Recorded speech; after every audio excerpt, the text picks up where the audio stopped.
Bienvenue sur votre chaîne préférée Akhbar al-Bled de Hassan Atlemsan. La France mâche sa langue suite à l'indifférence du Maroc aux propositions d'aide de Macron. Confirmant ce qui a été publié par un journal, la ministre française des Affaires étrangères précise que le roi Mohammed VI n'a pas répondu à l'appel de Macron. Elle dit toutefois qu'il a présidé une séance de travail sur le séisme. Une intervention de la ministre des Affaires étrangères de la France qui confirme le refus du roi Mohammed VI de répondre à l'appel du président français Emmanuel Macron, tel que l'avait cité un média maghrébin hier. La ministre française des Affaires étrangères Catherine Colonna a déclaré lundi que le président français Emmanuel Macron avait déjà appelé le roi Mohammed VI après le violent tremblement de terre survenu vendredi dernier, mais que le monarque marocain ne lui avait pas répondu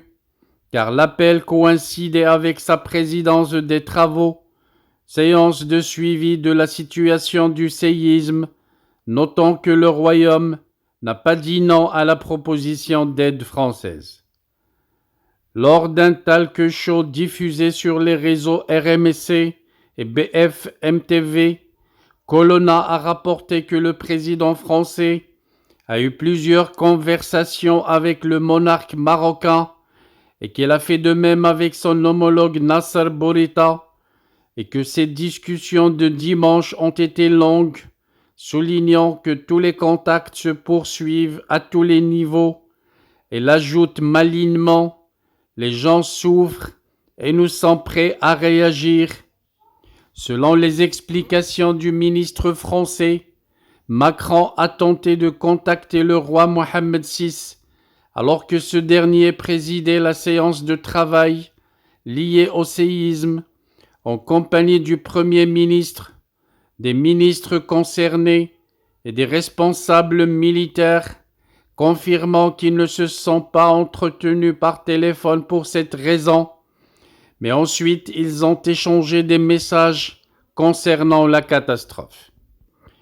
Et elle a ajouté qu'elle croit que le roi était en France lors du tremblement de terre et est revenu dans le royaume samedi pour présider la réunion de crise.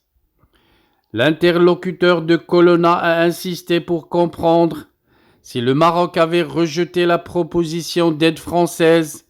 ou s'il n'avait tout simplement pas répondu au président français lorsqu'il avait contacté le monarque marocain. Alors la ministre a répondu en disant « Personne n'a dit non à personne » et elle a poursuivi « Il y a des pays qui ont soumis des propositions et leur nombre est important et la France a été parmi les premiers pays à faire une offre aux autorités marocaines. Le Maroc n'a rejeté aucune aide ni aucune proposition, mais il appelle à tel ou tel soutien sur la base de l'évolution de la situation. » Au cours du même dialogue, la ministre française des Affaires étrangères a précisé que le Maroc est un pays souverain et qu'il contrôle ses choix qui doivent être respectés, ajoutant que la prise de décision s'effectue après avoir fixé des priorités avant de communiquer avec les pays qui ont proposé, notamment la France. Et Colonna ajoute « Nous serons à la disposition du Maroc et nous avons proposé un soutien immédiat et à moyen terme